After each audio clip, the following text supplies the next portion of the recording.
Good. Okay. Alright, mga ka-plastic. And this is me again, Big C. Right back at it again with another content. At ang tatalakayin po natin dito ay tungkol dito sa kay Diwata.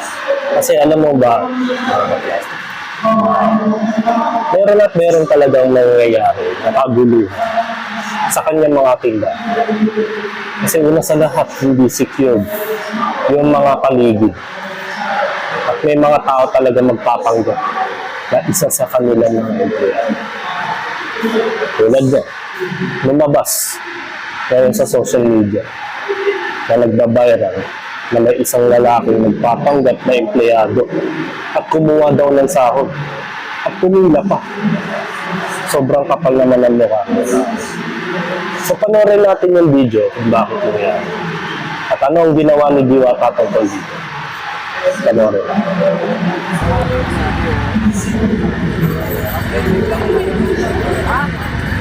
Nagsura pa yung lalaki. Anong ginagawa mo? Anong ginagawa mo? Naniniwala talaga ako na wala sa itsura ang ugali ng tao kung magnanakaw. Magnanakaw talaga. Iba kasi pag nakakita ng pangit, automatically, pinagdududaanan ng mga karamihan. Pero itong tao to, kitang-kita mo, ang ganda-ganda ng katawan at tsura. Hindi marunong magtrabaho ng patas. Diba? So, panoorin natin kung anong ginawa ni Diwata. Kasi umila siya doon. Kumuha ng sahod, hindi na lang pala empleyado.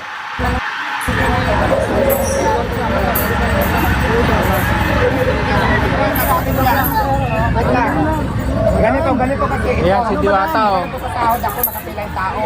Pumila to, ay nagulat ako kasi hindi ko siya kilala. Hindi ka nagpapitula ka lang to. Tinanong kita kuya kung naka-duty ka kasi akala ko, yung mga tao ko, may binasa ko, wala kang dala. Pumili ka sa sahod, kaya tinanong kita kung naka-duty ka, hindi ka nagsabi ko, picture ka kuya. Ngayon nung nahalata siya na na kumukuha ng sahod, nakapila din. Tinanong ko sa mga tao kasi duda ako, sabi ko sahod ka rin ba? Nakaduta, sabi niya, oo, okay, magsasorry ka, di ba? Hindi, totoo lang kasi sabihin lang natin totoo, yung tama lang tayo. Ngayon, kasi ang mga tao ko marami. Tinanong ko itong mga to, kasi nung sinanong ko na nakapilang ka, kung naka-duty ka sa ko, kasi kala ko, pinapasok mo lang, hindi ko kilala. Hindi ako. Kaya, yun na nga kaya nga tinanong ko sa mga, sabi ko nag-duty ba yan? Ngayon nung sinabi lang, hindi bilasan ko maripas, ay hindi ko, alis na sana. Hindi, huwag ka lang manloko sana. Pwede ka naman sana manloko yung lulukuhin ko ako sa katapang ako, gano'n. Tama. Pasabay ko sa mga tao wala kang dalang cellphone, kumuha ka talaga ng sahod. Kasi tinanong makita ko naka-duty kayo, sabi mo, oo. Yun lang Dapat naman nabili na lang kay kuya. Dapat. Yun lang naman yung Ang nakakatawa dito, ang dami mga vlogger na ngayon nagkukumpulan kay Diwata. Kaya lalo nagpe-trending yung tao. Simula lang naman kasi yan dahil sa Paris. Ngayon, dumami na yung kanyang paninda at lumaki ang kanyang platform. Ang nakakapagtaka lang doon mga ka-plastic, hindi siya hinahabol ng may business permit, BIR, at ng DTI, mga ka-plastic. Since may mga empleyado na pala siya dyan. Yung mga empleyado lang naman yan, yung mga part-timer, kumbaga wala namang kontrata yan. Diba, pag sinabi mo, Diwata, nangangamuhan ako sa iyo na yung aking na ito. Mag-apply ako bilang isang waiter din yan. Kasi lumalaki na yung platform niya. Hindi na kaya ni Diwata ang business niya sa sobrang laki. Nag-boom talaga yung kanyang Paris. Simula na nag-trending siya ng araw. Tapos ngayon, siyempre, gumugulo na yung sitwasyon. Dami na yung mga nagpapanggap na empleyado ni Diwata. So, buti na lang kung si Diwata, pataas ang memorya niya.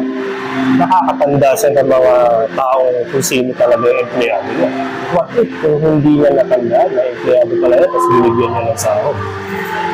Walang kahirap-hirap, pumila lang, meron na kagad ng pera yung tao. Kasi laki na rin na kinikita ni Diwata dito. Dapat hinahabol na ito ng business permit, ng DTI, tsaka ng ang tulad yan. Yung pwesto niya, hindi natin alam kung binabayaran yung pwesto niya dyan. Diba? Tapos may mga vlogger pa na kinokontent yung kanyang, di ba? Ako, hindi naman ako hypocrite. Kinokontent ko naman dahil tinatalakay natin is all about dun sa mga nangyayaring possibility kapag gumugulo na yung sitwasyon. Lalo na, lumalaki na yung tindahan. May mga tao talaga magpapanggap na empleyado, hindi wata. Yun ang aking hinahabol dito. At hindi ko inaaraw-araw i-complex si Diwata. Hindi kagaya ng mga vlogger na ginagatasan ko. Si Diwata. Actually, si Diwata nagtataka, hindi naman daw siya yung nagpapasahod sa mga vlogger. Ang point of view dito, kaya sinabing ginagatasan si Diwata, ang mga nagpapasahod talaga, yung Google, tsaka si Facebook. Diba? Ginagatasan nila, which is yung social media, hindi si Diwata. Kaya araw-araw yung mga vlogger, dyan na nabubuhan. Hanggat nandyan si Diwata, andyan din yung mga vlogger. Ano naman, ang dami mga nag-video. Tapos nagkaroon pa ng tension about dun sa nagpanggap na empleyado. Dapat kasi yan, ino-organize at nag-meeting ka dyan, Diwata. Mini-meeting mo, dapat lahat ng mga empleyado mo, may mga identity, mga barangay clearance, di ba? May data, di ba? Dapat pag nag-apply sa trabaho mo, nag-employ ka ng mga katulong mo dyan, dapat detalyado, may ID, di ba? May ID man lang. At improvise ID ngayon, sa panahon ngayon, dali na ang gumawa ng ID. Pagpa-print ka lang, tapos ilaminate mo na, yun lang. Empleyado ka na ni Diwata, tapos may pirma niya. Patunay na siya talaga yung lihitin ng empleyado ni Diwata. Talagang may tendency na mangyayari na may mamimeke talaga na nagpapanggap na empleyado. Buti na lang pa si Diwata matandain pa. Kaya alam niya kung sino yung mga dapat yung sauna. So, panoorin pa natin yung video.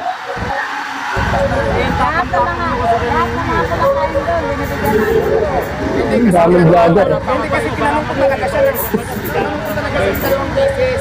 Nakaluti ka ba? Out ka ba? Sabi niya, kaya nagtanong ako sa hindi ko kilala eh. Tapos sa klase mo yun lang naman eh. Tama yun. Yun lang naman, tanda mo na lang yung mukha na ka. Mamaya, kasi ang daming nawawala rito, di ba mga helmet na Kaya lang ang mali dyan eh, Diwata, hindi dapat kasi magkaroon ka na ng talagang sariling pwesto. Since lumalaki naman ang kita mo dyan, naghanap ka na ng pwesto na talagang stable. Hindi nga natin alam kung nagbabayad ka talaga ng pwesto dyan. Baka nakahambalan ka pa sa highway na nagpo-cost ng traffic. Diba? Yung mga illegal vendor, yung mga naglalagay dyan sa illegal obstruction. Hindi naman natin alam kung talaga nagbabayad ka ng buwis dyan since lumalaki na yung negosyo. Even na hindi ka vlogger, diba? Ikaw ay tindera ng pares. Yung iniisip natin, yung mga tendency dapat. Kasi ito ang magsisimula ng pagbagsak ng isang tao. Since dumadami na, gumugulo na yung sitwasyon at hindi na pinag-iisipan yung mga nangyayari. Diba, Diwata? Kung ako sa'yo, Diwata, kung napapakinggan mo tong video na ito, sana yung suggestion ko, hanggat maaga pa lang, tulad yan, nagkakaroon na ng nakawan ng helmet dyan. Dahil nagawa ng marami ng gustong kumain ng pares mo, humahaba ang pila, since yung mga motor na gumagala dyan, yung motovlogger, yung mga vlogger na motorista, o kaya natandaan lang na gustong kumain ng pares mo, pinaparking kung saan-saan, tapos iiwan yung helmet. Pagbalik, wala na yung helmet, wala na yung motor. Di ba? Hindi, alam ko, hindi naman liability ni Diwata yung mga ganyan. Hindi liability ni Diwata yung mawalan ka ng gamit sa kalsada. Kasi wala eh, pumunta ka naman sa tindahan niya, parang bumili lang. Hindi naman concern sa'yo. Di ba? Baga, ang point of view ko dito, Diwata, hanggat maaga pa, maghanap ka na ng magandang test na kung saan may sarili ka ng tindahan, may sarili ka ng pwesto, at may magandang parkingan ng mga customer. At higit sa lahat, yung mga empleyado mo, may mga ID. Para alam mo kung talagang lihitin mo talaga sila na empleyado mo sila. Ang dikit sa lahat, gumawa ka na rin ng company uniform mo. Kahit man lang t-shirt man lang, kami mo na. Dali lang naman, magkano lang naman yun, di ba ka? Gasino na lang na yung t-shirt mo. Madali lang naman bumili sa Divisoria. Mag-imprenta ka lang ng company nyo. Di ba? Ano talaga mangyayari? Magkakagulo talaga.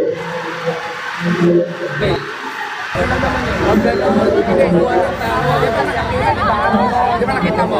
Tinanong, ay ko si ate o. Kasi si ate, pumila. Bakit ka pala lupis mo? Ayan. Kailan naman kasi gusto mo yung walang tapos nagtanong ako. Ang gulo, no? Kung sino-sino na lang pinakausap ni Diwata, no? Para lang din sa pangyayari.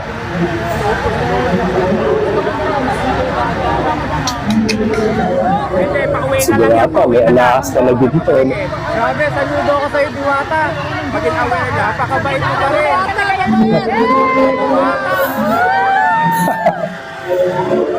Tapos na, nagpapapicture na kayo na yuta. Grabe, yan guys, oh. Ligtas mo sir, ligtas mo. Oo, kasi makasaktan yun. Ang buntot ng mga vlogger. Diwata, oh. Kahit saan magpunta si Diwata, buntot yung mga Diwata! Baka saktan. plastic.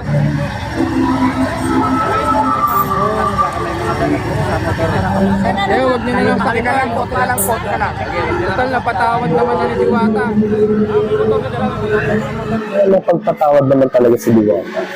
Kaya kung iba-ibang negosyante yan, pinakulong na yung tao. Pwede kasing kasuhan yun.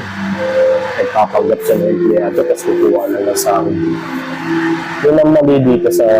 Ang mali lang dito sa sitwasyon na yun. Sobrang gulo na. Sobrang gulo na yung kanilang negosyo. Bukod sa nagbe-negosyo na lang siya ng pares, yun ang dami nagtitinda ng pares dito sa Pilipinas. Si Diwata binubuntotan ng mga tao. Ano ba meron kay Diwata? Bakit kayo bumubuntot mo? Kaya si Diwata nakikirious na nagtataka na nakadalti na sa sahuran ng mga vlogger. Nagpapostuloy ng gulo. May mga barangay na, may mga bouncer na si Diwata. Kung wala yung mga yan, ano mangyayari sa pakisan niya? Magkakagulo na. Kung ako sa kanila, mga ka-plastic, i-organize na nila ang lahat. Maaari, dapat si Diwata hindi na nag-a-appear sa tindahan niya para hindi na pagkaguluhan ng mga vlogger. Yan ang isa sa mga mali dyan. Tapos magkakaroon na ng nakawan sa mga parking lot. Tapos may mga nagpapanggap na empleyado. Dapat yan, magkakaroon tayo ng admin dyan. HR, para nagkakaroon kayo ng lihipin ng empleyado na talagang kayo ng talagang kilala ng empleyado na talaga naka-uniform nila. Kaya, ang gulo-gulo. Araw-araw, may mga vlogger na pumupunta dyan. Kulang na lang, di na matulog sa parisan ni Diwata para na sa bus. Diba? Kahit tignan, mga plastic. So, hanggang dito na lang ang aking opinion. Sana mapakinggan ni Diwata ang aking opinion para hindi na ganyan kagulo yung sitwasyon nila dyan. Parang kala mo, nasa tundo lang. Nagkukos pa yata ng traffic yun. Diba? Hanggang dito na lang ang aking opinion. This is me again, Big Sir. Sabi, mga plastic, tagal na bulok, kaya ng mga plastic, nag-toxic. Kaya, what's up mga ka-plastic? And this is one good commentary video ng video live stream. Sa inyo yan, alright. Mga ka-plastic, kung nagustuhan nyo ang aking video, isubscribe nyo lang ang aking channel. At the same time, i-hit nyo rin ang notification bell at yung all para ma-notify kayo sa aking susunod ko pang video sa aking YouTube channel. Maraming salamat po mga ka-plastic.